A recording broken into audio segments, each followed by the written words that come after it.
हमारे परम सम्मानीय जिला कांग्रेस कमेटी के अध्यक्ष महोदय, हमारे बहुत ही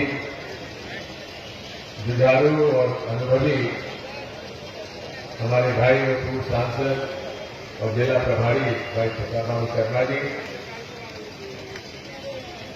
आज के युवा हीरो हमारे पूर्व मंत्री और माननीय विधायक भाई जी पटवारी जी, और बहुत धुआंधार भाषण देने वाले हमारे युवा कांग्रेस के पूर्व अध्यक्ष तथा विधायक भाई कुणाल चौधरी जी, आदरणीय हमारे महापौर महोदय और हमारे चिरंजीवी भाई सिद्धार्थ तिवारी जी, माननीय विधायक पटना के भाई सिद्धार्थ कुशवाहा जी, हमारे प्रिय मित्र भाई रामगरी जी वनवासी, भाई सुनील चौधरी जी, उपस्थित आदरणीय मंच, आदरणीय साथियों, हमारे गुरुदेव स्वर्गीय श्रीनिवास तिवारी जी के साथ हमारा पारिवारिक रिश्ता रहा है। हम अर्जुन सिंह जी के खातम खास हुआ करते थे, और जैसा भी आप जानते हैं तिवारी जी और अर्जुन सिंह जी की पड़ती नहीं थी, लेकिन मैं हमेशा मजाक में कहता था कि आपके दोनों के झगड़े में मैं नहीं पड़ने वाला, क्योंकि आप दोनों इतने गुरु हो, कब एक हो जाओगे हमें भरोसा नहीं है। और हमेशा दोनों ने जब कांग्रेस में संकट आया, दोनों ने मिलकर कांग्रेस का साथ दिया और कांग्रेस की लड़ाई लड़ी। इसलिए इस विंध्य प्रदेश की धरती पर इन दोनों महान हस्तियों से हमें सीख लेना चाहिए। आंतरिक विरोध होना स्वाभाविक है, परिवार में हो जाता है तो ये तो राजनीति है, लेकिन जब संकट आता है, संकट काल में किसी भी हालत में हमें हमारा जो मूल लक्ष्य है, जो हमारा एम है, उससे भटकने की आवश्यकता नहीं है। आज रीवा विधानसभा क्षेत्र के सेक्टर मंडल के लोगों से चर्चा हुई, बहुत सारे हमारे लगभग 35-40 लोगों ने भाषण दिए, खुलकर भाषण दिए, लेकिन एक बात सब सामने आई कि हमें एक होकर ही चुनाव लड़ना चाहिए। उम्मीदवार कोई भी हो, लेकिन हमें रीवा में चुनाव जीतना है और भाजपा को हराना है। कौन कहता था कि हम लोग महापौर का चुनाव जीत जाएंगे, लेकिन महापौर का चुनाव हम जीते, और उसके लिए रीवा विधानसभा क्षेत्र का जो शहरी क्षेत्र है, उनके मतदाता भाइयों और बहनों के प्रति मैं आभार व्यक्त करता हूं, जिन्होंने भाजपा को धूल चटा दी। और एक जमीन से जुड़ा हुआ हमारा कार्यकर्ता जो लंबे समय तक पार्षद रहा, सर हमारे नगर निगम में विपक्ष का नेता रहा, बाबा मिश्रा को आपने चुनाव जिताया। अब ये जवाबदारी उनकी हो जाती है कि वे रीवा शहर के सौंदर्यीकरण के बारे में जन के बीच में जाके काम करें। हमेशा उम्मीद है मुझे, क्योंकि जिस प्रकार का मानस है इस युवा नेता का, विशेष तौर पे जो हमारे गरीब मोहल्ले हैं, अनुसूचित जाति जनजाति के मोहल्ले हैं, झुग्गी झोंपड़ियों के मोहल्ले हैं, उन पर विशेष तौर पर ध्यान देंगे और इसको और सुंदर बनाने का प्रयास करेंगे, हमें भरोसा है। सुंदरलाल तिवारी जी तो हमारे बड़े भाई थे, मुझसे कुछ महीने बड़े थे, लेकिन मुझे इस बात की प्रसन्नता है कि श्रीनिवास तिवारी जी से हमारे जो पारिवारिक संबंध थे, उनको भाई सुंदरलाल जी ने इसे और आगे बढ़ाया। और रीवा में जब भी आता हूं तो उनके निवास में अररिया में जाकर भोजन करना मुझे अनिवार्य रूप हो गया है, क्योंकि हमारी भाभी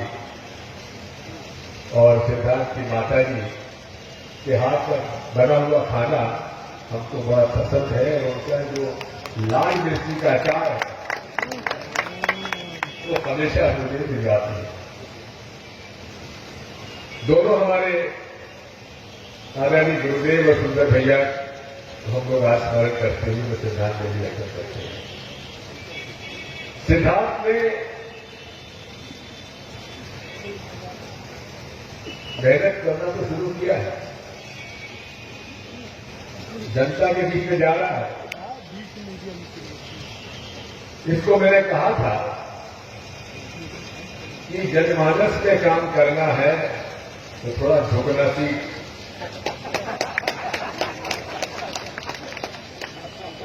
क्योंकि श्रीनिवास तिवारी जी का जमाना दूसरा था, वो किसी के सामने झुकते नहीं थे, झुकाते थे। लेकिन सिद्धार्थ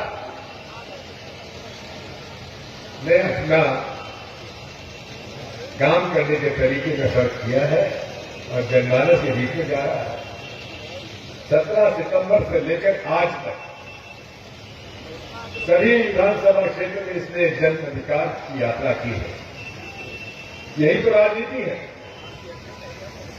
जब तक लोकतंत्र में लोगों को अधिकार नहीं दिया जाएगा तब तक लोकतंत्र बचेगा नहीं।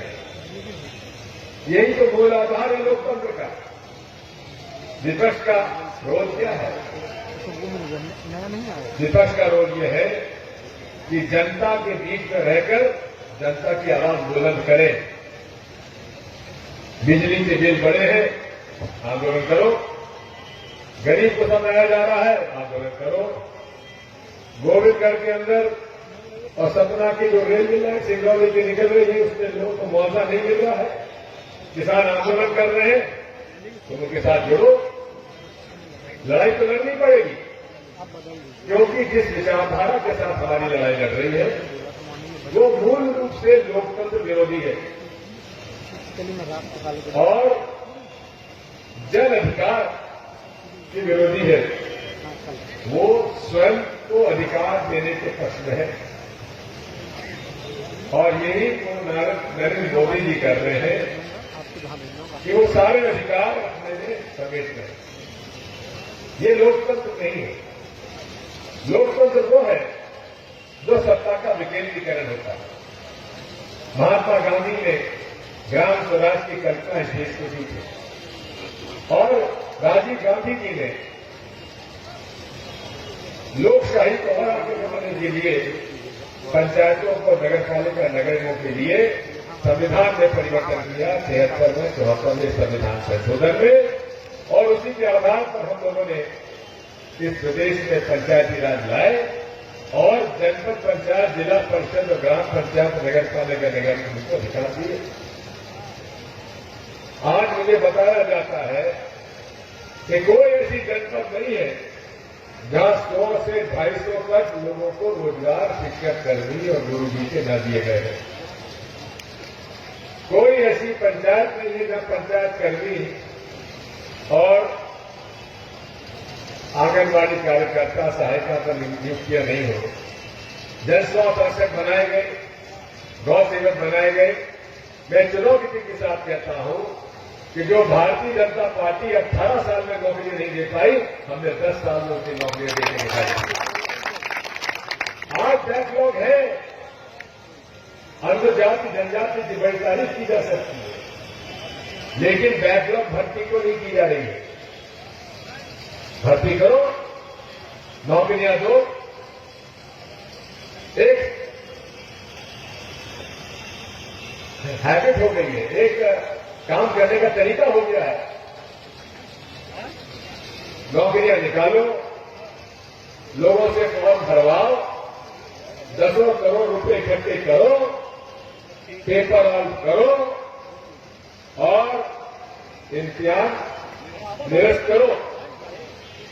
व्यापक में जो हुआ आप जानते हैं। व्यापक में उत्तर प्रदेश के लोगों को नौकरियां नहीं मिली, महाराष्ट्र के, बिहार के, उत्तर प्रदेश के, पता नहीं कहां के लोगों को नौकरी मिल गई, क्योंकि हमने नियम बनाया था कि मध्य प्रदेश में नौकरी वही करेगा जो 10वीं और 12वीं की कक्षा को पास मध्य प्रदेश से करेगा, वही हमारे मध्य प्रदेश में नौकरी कर पाएगा। नीति को परिवर्तित कर दिया। साथियों, बहुत सारी समस्याओं के बारे में मेरे पूर्व वक्ताओं ने बड़े विस्तार से आपको बात बताई है, लेकिन ये अधिकार, जन अधिकार यात्रा पर अधिकार किसने दिया? ये विचार किसका रहा? ये कांग्रेस पार्टी का रहा।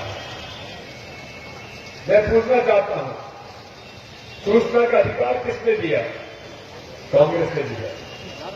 पहले विधानसभा का सदस्य या लोकसभा विधानसभा का सदस्य ही सरकार से प्रश्न पूछ सकता था। आज गरीब से गरीब आदमी भी सूचना के अधिकार के तहत सरकार से जानकारी ले सकता है और मांग सकता है, और उसकी बाध्यता है। यदि सूचना के अधिकार में नहीं देता है तो उसको हक है उसकी लड़ाई लड़ने के लिए। शिक्षा की गारंटी किसने दी? कांग्रेस ने दी। खाद्य सुरक्षा अधिनियम कौन लाया? कांग्रेस लाया। आज लगभग मुफ्त में लोगों को अनाज मिल रहा है, वो किसकी देन है? कांग्रेस की देन है। लेकिन अब भारतीय जनता पार्टी की सरकार नियम बना रही है कि जिसको सरकारी योजनाओं का लाभ मिल रहा है, मिल चुका है, उसको अब सरकारी योजनाओं का लाभ न मिले। कल रामपुर बघेलान में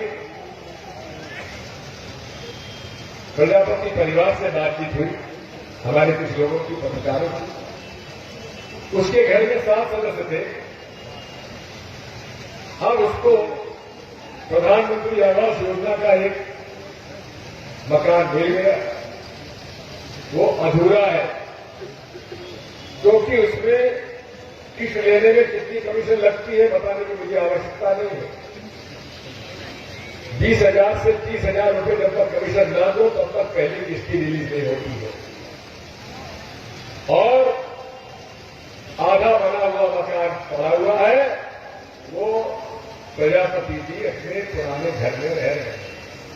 उस परिवार में 7 लोगों के लिए अनाज उनको 35 किलो मिलता था, लेकिन वहां के तहसीलदार ने और वकील साहब ने कहा कि तुमको अब मकान मिल गया, इसलिए 7 सदस्यों को अनाज नहीं मिलेगा, 7 सदस्यों के बजाय तुमको केवल 3 लोगों को अनाज मिलेगा। भाई ये कौन सा कानून है? ये कौन सा नियम है? किस कदर से सरकारी कर्मचारी और अधिकारी लोगों को मूर्ख बना रहे हैं, लोगों को झूठ बोलकर इस प्रकार से योजनाओं के माध्यम से लोगों को ठग रहे हैं। अभी हमारे शिवराज सिंह चौहान जी को लगभग 19 साल बाद याद आई कि उन्हें अपनी बहनों का ख्याल रखना चाहिए। मामा जी को भांजी का ख्याल तो था, लेकिन बहना का ख्याल नहीं था। अब बहना का ख्याल आया तो कहा हम आपको 1,000 रुपये खाते में डालेंगे, और 7 शर्तें उसमें लिखी। अब 7 शर्तों की पूर्ति अगर होती है तो बहना को 1,000 रुपये मिलेगा। भारतीय जनता पार्टी की नीति बड़ी साफ है। लोगों को मूर्ख बनाने के लिए 1,000 रुपये जेब में डालो और उसकी जेब से 3,000 से लेकर 10,000 रुपये निकालो। किसान सम्मान योजना क्या है? साल में 6,000 रुपये किसानों का सम्मान बढ़ा है, लेकिन जैसे मेरे पूर्व वक्ताओं ने कहा, डीजल की कीमत बढ़ गई, किसानों पर बिजली का बिल बढ़ गया, खाद की कीमत बढ़ गई, लागत बढ़ गई, फर्टिलाइजर की बोरी 50 किलो की 45 किलो की हो गई, उपलब्ध नहीं होती है तो उसमें नंबर 2 में खरीदना पड़ता है काला बाजारी में। तो आप समझ लीजिए कि सम्मान निधि मिली 6,000 और एक सामान्य 2 एकड़ का भी किसान है, उसको साल भर में 25 से 35 हजार रुपए का डीजल, खाद, बिजली का बिल और मजदूरी का घाटा होता है कि नहीं होता, मुझे बता दीजिए। तो कौन सा सम्मान निधि है? और ये सम्मान निधि का नरेंद्र मोदी बीजेपी से दे रहे हैं। अरे आप लोगों के द्वारा टैक्स वसूली का जो पैसा है वो दे रहे हैं। इसी प्रकार से शिवराज सिंह जी ने अपनी लालू कहना योजना पहली बात तो जो फॉर्म भरेंगे उसमें भी खेल कर रहे हैं। कह दिया उन्होंने चिंता मत करो, अगर 2.5 लाख की आमदनी ज्यादा भी है तो 2.5 लाख भर दो, तुम्हें 1 लाख रुपये मिल जाएंगे। लेकिन ये मत भूलो, किसान सम्मान योजना में जो अपात्र लोगों को पैसे मिल गए थे अब उनकी वसूली हो रही है कि नहीं हो रही है? उसी तरह से वसूली फिर उनकी होगी। जिन्होंने फॉर्म को भर दिया 2.5 लाख से कम आमदनी का, लेकिन वहां 2,07,000 की होगा तो उनसे वसूली फिर हो जाएगी। लेकिन शिवराज सिंह जी ने अपने भाषण में कह दिया तुम तो भर दो, मामा तुम्हारा भाई खड़ा हुआ है। ये फर्जी बात कहने का ये आदमी है। ये फिर कह दिया कि आधार का कोई भी भर दो, कोई दिक्कत नहीं है। इस तरह के झूठ से ये लोगों को लुभावना चाहते हैं, निभाना चाहते हैं। महंगाई बढ़ती जा रही है, चुनाव होते हैं, पेट्रोल डीजल के भाव बढ़ जाते हैं, गैस की टंकी के भाव बढ़ जाते हैं और उन्हें इस बात की चिंता नहीं है क्योंकि उनको मालूम है कि भारत में धर्म का नशा इतना वो दिला चुके हैं, उनके सर में इतना डाल चुके हैं, उनके जहन में डाल चुके हैं कि चाहे महंगाई चरम सीमा पर पहुंच जाए, अन्याय अत्याचार होता जाए, लेकिन जब चुनाव आएंगे तो हिंदू मुसलमान करके चुनाव जीत जाएंगे। मैं आपसे पूछना चाहता हूं कि हमारे हिंदू धर्म में, सनातन धर्म में कोई भी धार्मिक आयोजन बिना शांति पाठ के होता है क्या?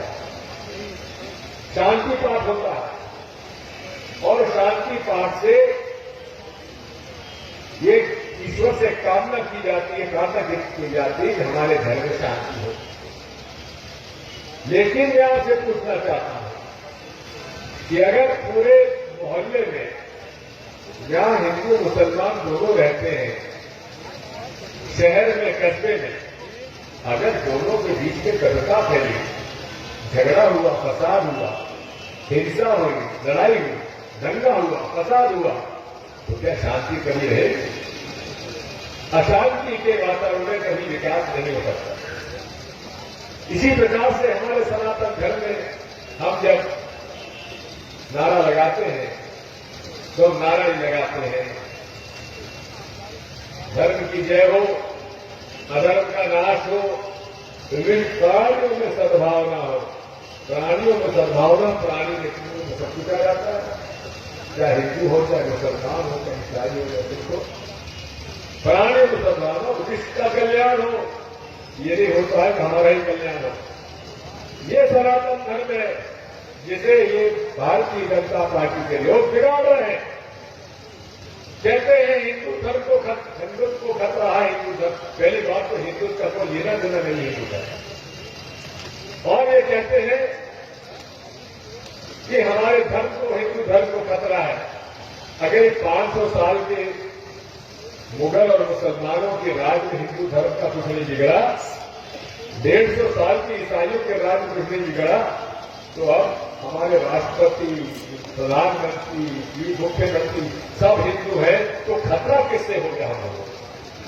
केवल लोगों को डरा के, भयभीत करके वोट कबाड़ना चुनाव में, यही इनका पूरा एकमात्र उद्देश्य है।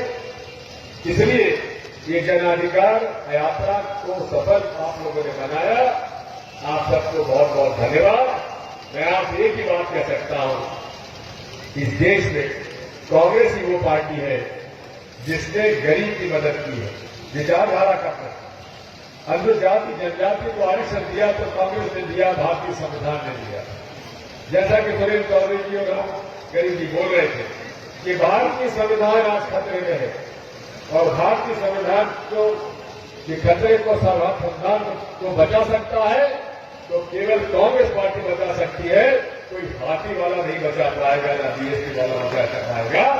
इसलिए सब लोग आके मिलिए, एकजुट होइए और कांग्रेस का साथ दीजिए, यही मेरी आपसे प्रार्थना है। आप सबको बहुत बहुत धन्यवाद। भारत माता की जय, भारत माता की जय। हमारे गुरुदेव श्रीनिवास तिवारी जी अमर रहे, सुंदरलाल तिवारी जी और सिद्धार्थ तिवारी जी को हमारा पूर्ण आशीर्वाद। बहुत बहुत धन्यवाद।